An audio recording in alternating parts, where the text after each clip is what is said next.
not the one who destroyed the Pen Argyl musical production in 2026. The school district did it themselves. This week, the week before the musical production, on Friday, March 20th, the theater director, Courtney Tolino, plans on having the high school cast members practice 4 hours each day of the week until Friday. There is an expression, you can't make a sow's ear into a silk purse.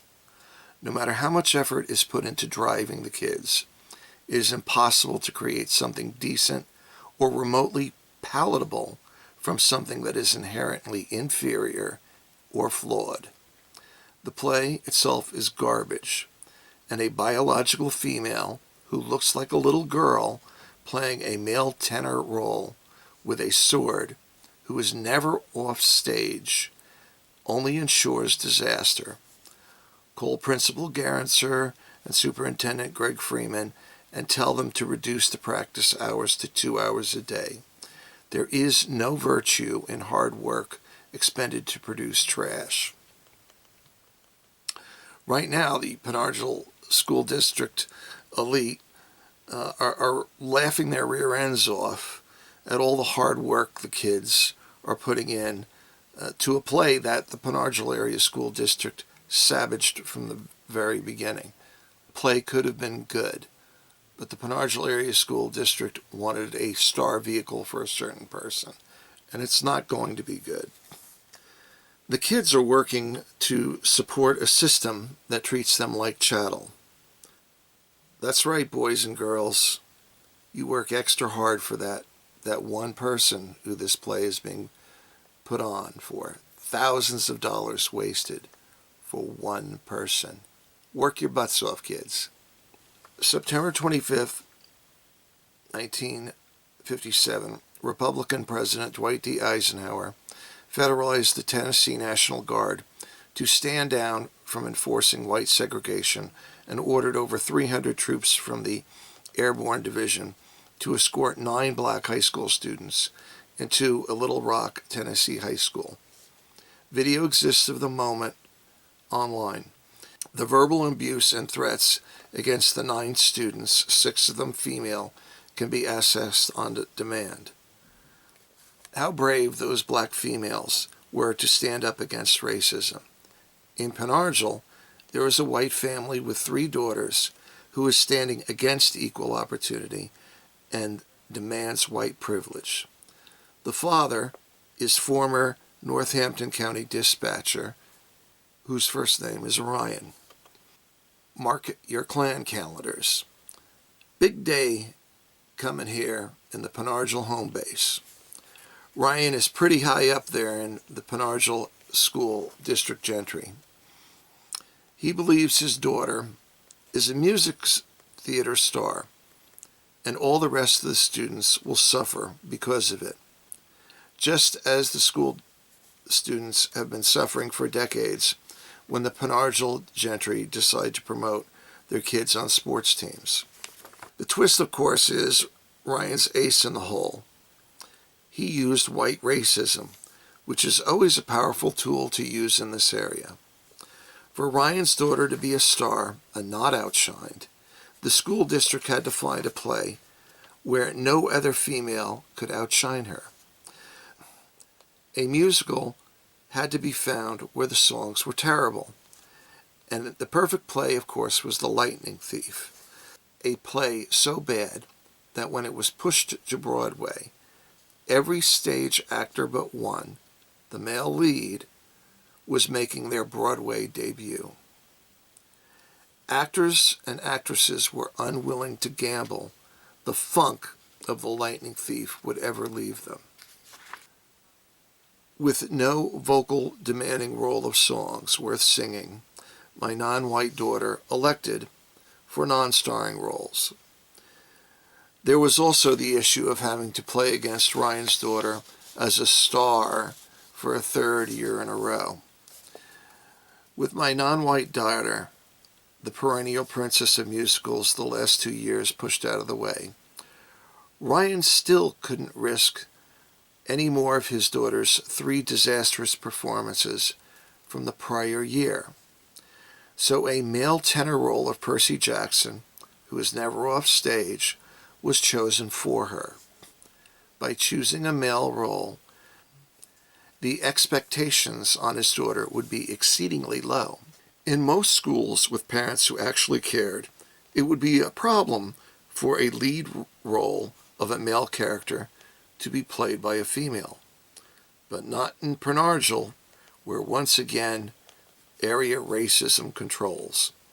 In Pen Argyl, race is an overwhelming factor in all decisions.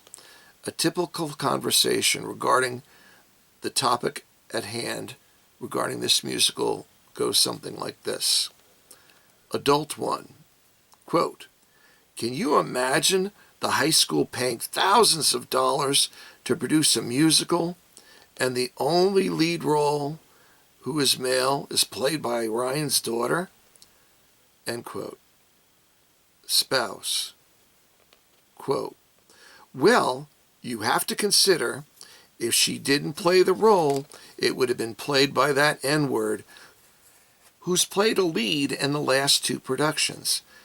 Imagine he played a prince 2 years in a row. Just makes my skin crawl." End quote.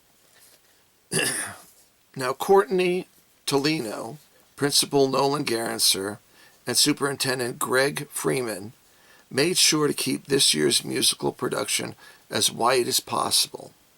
Understand, the abomination of this year's musical is because the Pen Argyl Area School District once again put its own self-interest of one of the Pen Argyl elite ahead of the students in the community. Think you are going to hear great songs, or see bright costumes, or see choreographed dance numbers? Not a chance. Keep dreaming.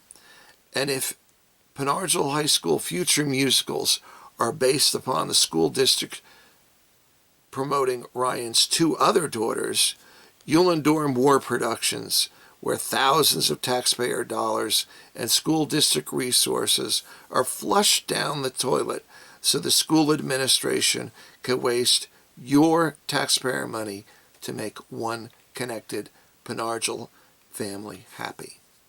Damage control has already started coming out of the Pen Argyl High School with an internal article in the student paper, The Green Echo. Apologies, of course, are needed from theater director Courtney Tolino and Principal Nolan Garancer and Superintendent Greg Freeman for the approval of the atrocious and ill-fitted musical, The Lightning Thief. Remember the costumes and the dance numbers from the 2024 and 2025 productions of Disney's Little Mermaid and Frozen Jr.? You won't be seeing any of those in this combat stage play, The Lightning Thief. Here's a snip of the dance number Under the Sea, Disney's Little Mermaid, from the 2024 production at the Wind Gap Middle School. Remember, you could have had this and more of these types of musical productions at this year's 2026 musical if the school district had not picked a play to promote one favored white girl, but picked a play regardless of the race of the featured cast, a play people could actually enjoy.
that, an actual dance number. You won't see anything remotely like that in The Lightning Thief if it goes forward. And remember, The Lightning Thief can be canceled if you don't buy tickets. Or if you bought a ticket, just call up the school and demand your money back because it's a product of racism. The students in The Lightning Thief are dressed like bums and street clothes for summer camp. And the overwhelmingly female cast has swords, and they will be walking around on basically giant boxes. Here's a photo of what some of the rehearsal looks like.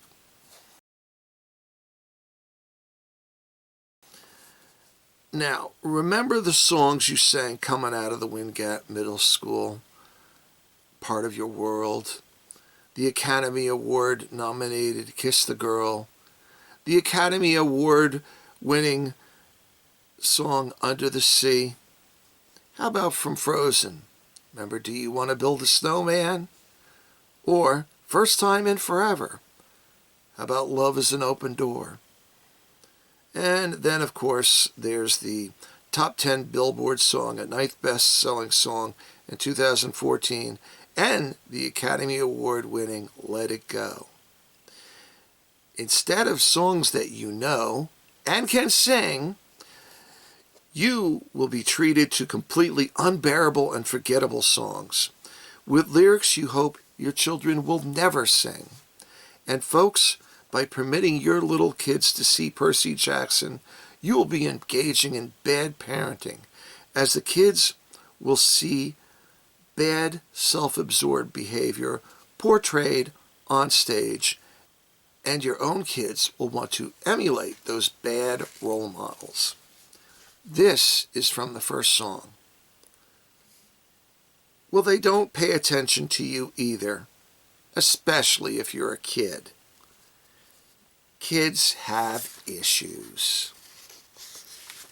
Daddy doesn't love me. Mommy's too busy. Daddy's too busy.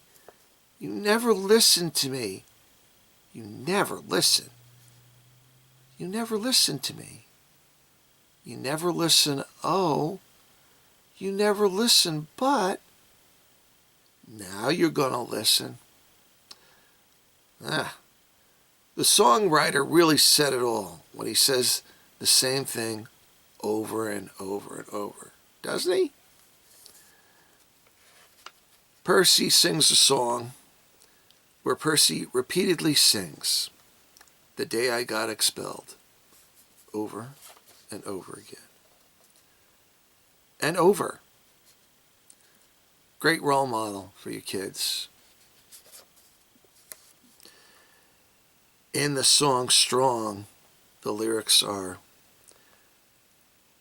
we're better off without him.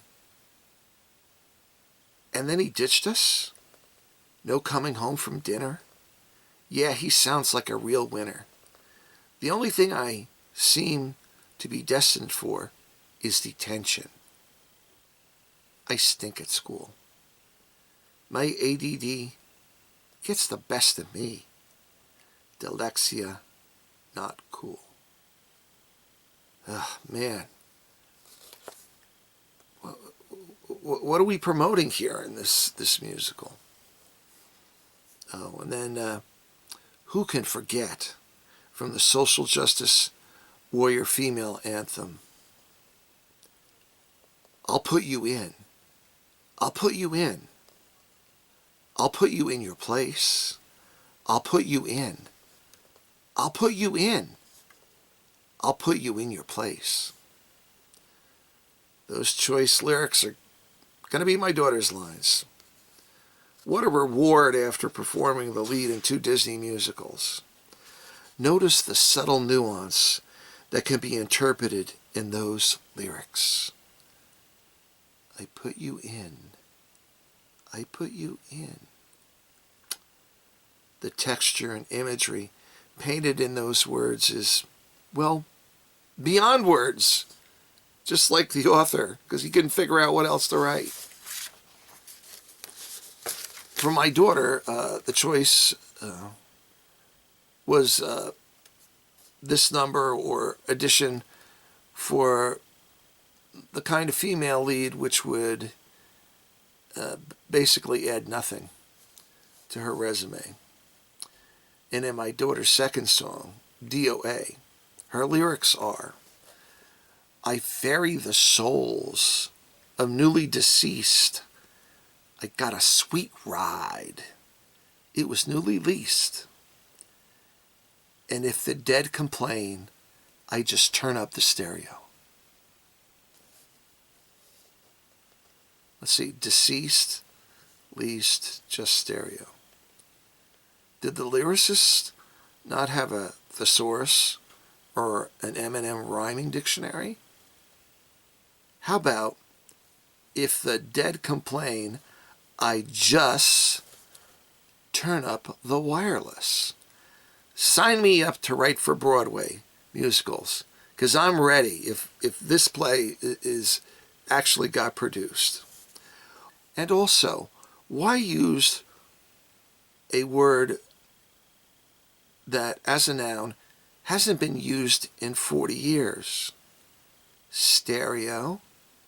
I mean, this is a real production, right?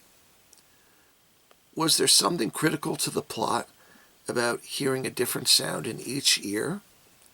What's stereo? Is that some kind of metaphor, like when the kids throw out toilet paper rolls in the audience? What insightful lyrics, relevant to the everyday life. No keeping those lyrics from rolling off your tongue after the show's over, right? To paraphrase Brian May, you need two things for a great song. It has to be something people can sing, and it has to be something people can keep in their head. The Lightning Thief fails because no one wants to keep those alleged songs in their head. And the style of the last two songs, straight ahead belting rock and roll, but, not good stuff like Pat Benatar or Heart. Nope. This is just uninspiring, unimaginative. It's stuff never sells, with zero appeal, zero redeeming features. For these two songs, it's not quality. It's volume. Sound volume.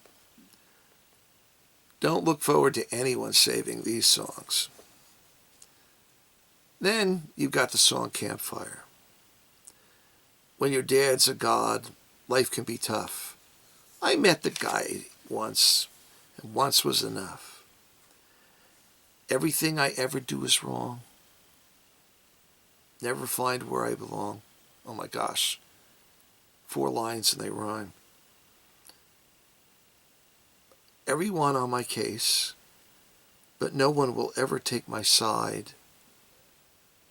All I ever do is take the fall. Dad was never there. Oh, the pity.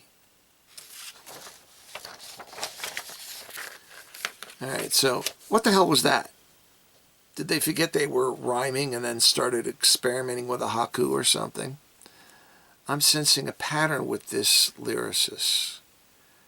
First 2 lines rhyme, and then say the heck with it. Then there's another song, My Grand Plan. It's the girl power anthem.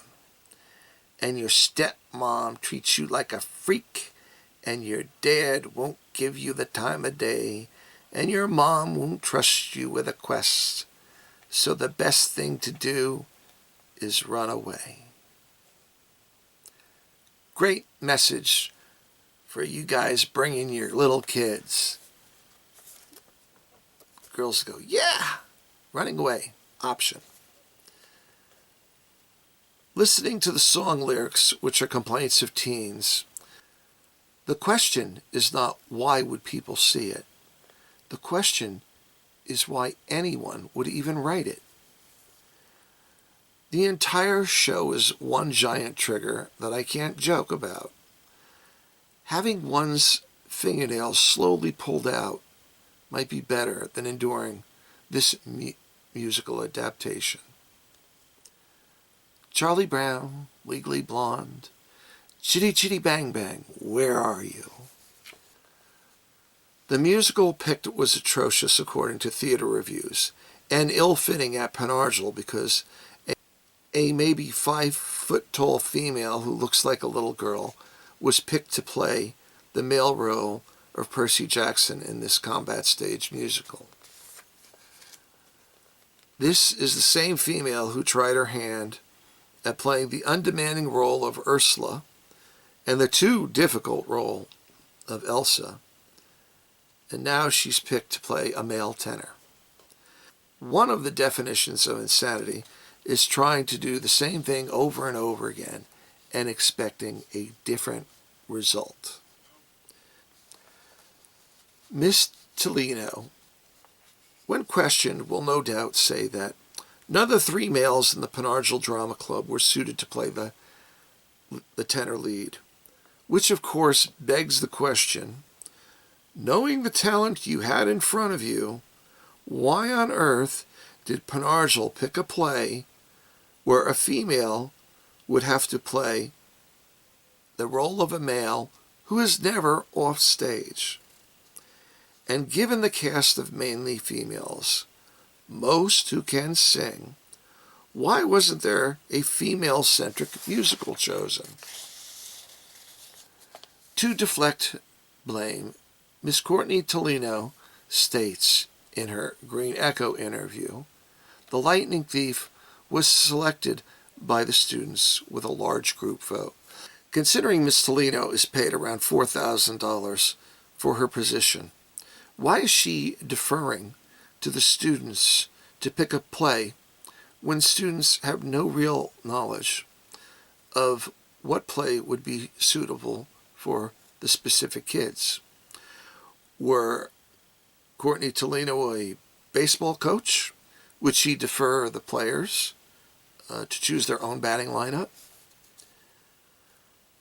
Contrary to Miss Tolino's excuse, the students were coerced into choosing the Lightning Thief. Miss Tolino offered a bad choice and a worse alternative, at least to the students. The choice of the Lightning Thief, with a bunch of kids walking around in a combat stage, grumbling how bad off they are, versus Little Women, where the Pen Argyl cast doesn't have enough male counterparts, and possibly they don't have enough emotional depth to portray the characters.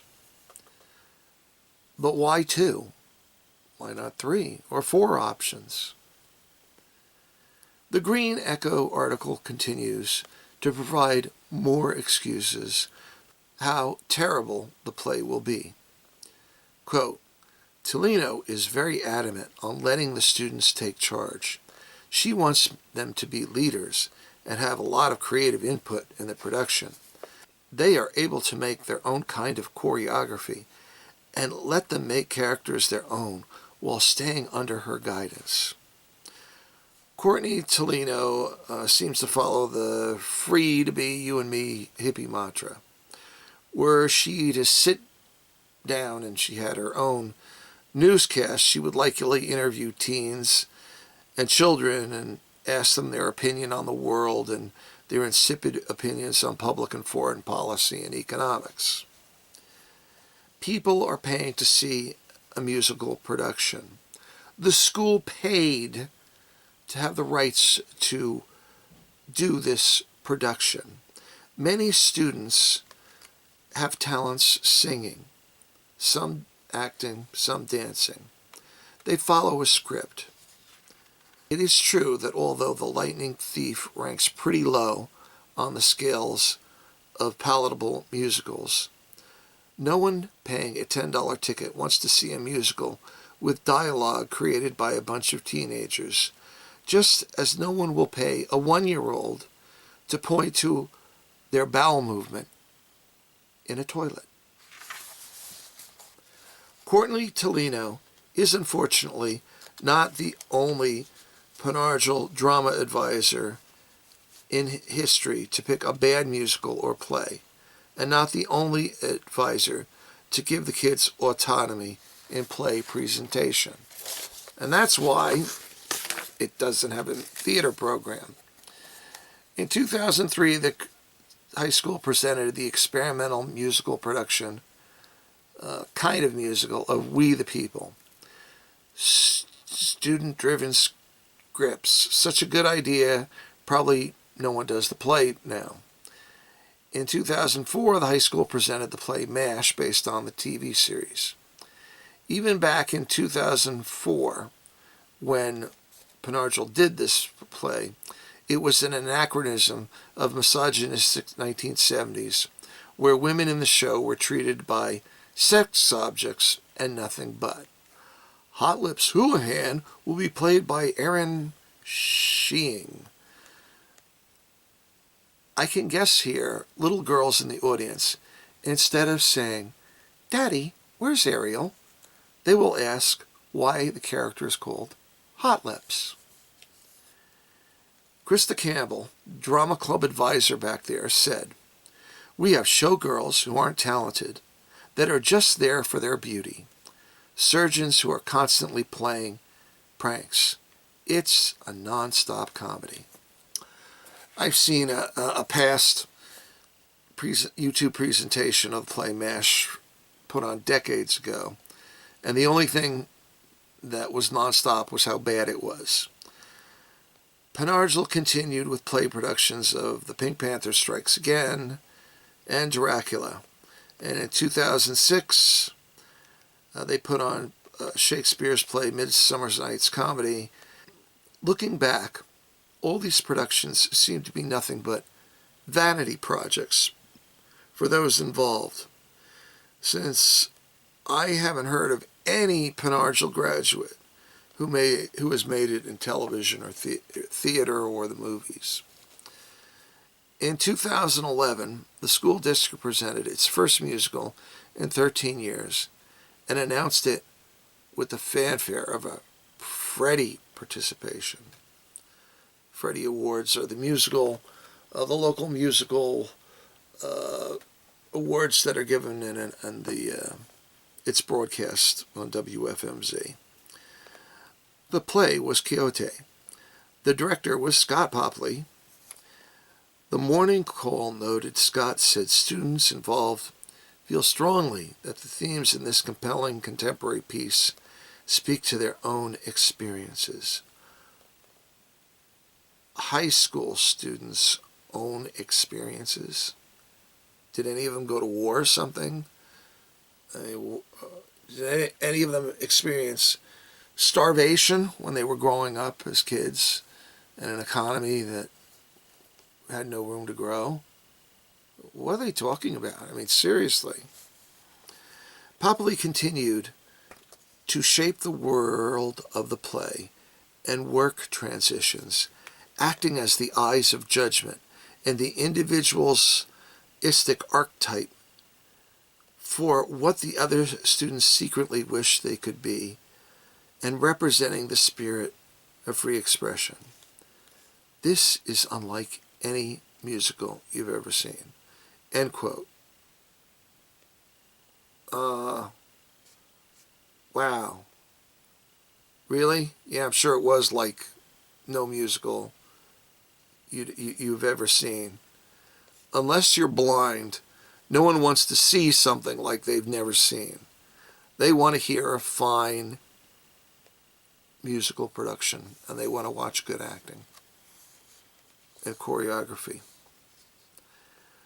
2011 would be the last musical where Pen Argyl sought a Freddie nomination, as no one was Freddie nominated, but someone got a $2,000 scholarship to the theater powerhouse Northampton Community College.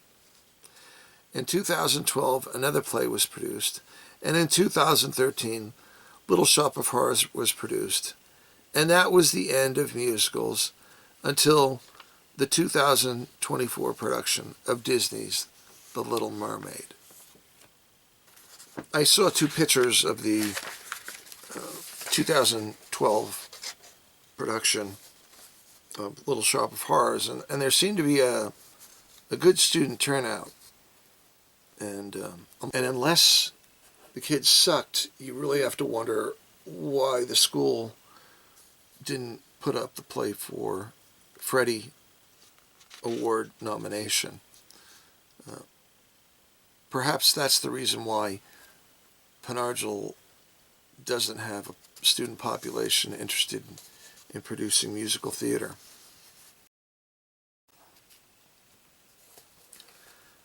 Pen Argyl has a long history of failure in theater, and by not submitting the 2024 and 2025 productions of Disney's Little Mermaid and Frozen, Pen Argyl lost its chance to be put on the map with at least 2 Freddie nominations, probably 3. Pen Argyl, in exiling the non-white musical couple to the back of the bus in 2026, and in favor of picking a musical which supposedly none of the 3 cast members can sing, so as to preordain a very thin, short, blonde female to be picked to play a male tenor role that's never off stage. This has destined Pen Argyl to musical theater failure and hopefully oblivion. If the residents of the school district are going to sit back and let the Pen Argyl school administration pick vanity projects for special people, they're never going to have good musical theater. There will be no legacy. It'll just be, oh, someone's daughter wants to star. Okay, let's do this one. And, oh, a guy actually wants to do it. Okay, well, we'll do this show. And they won't care about the other people, no matter how talented they are. Message to Courtney Tolino: you've created this mess. You should accept blame. Just like Madison Williams could have easily taken my $45 and submitted the application for Freddie eligibility, in spite of what the school district said. Madison Williams elected not to. And Courtney Tolino, by picking this play, also has acted against the students' interests. The play is terrible for the realistic reason the cast is ill-fitted, and for the aesthetic reason the musical is a critical failure. And the production, give back your salary. You allegedly came to save the Pen Argyl musical theater, and either you failed due to incompetence or succeeded where your goal, sabotage to racially promote the huge opportunity and accomplishment to be competing against other schools and showing the region what a small town high school is capable of in the Freddie Awards, was the last 2 years, not this year. To quote Frank Zappa, the ship is too late to save the drowning witch.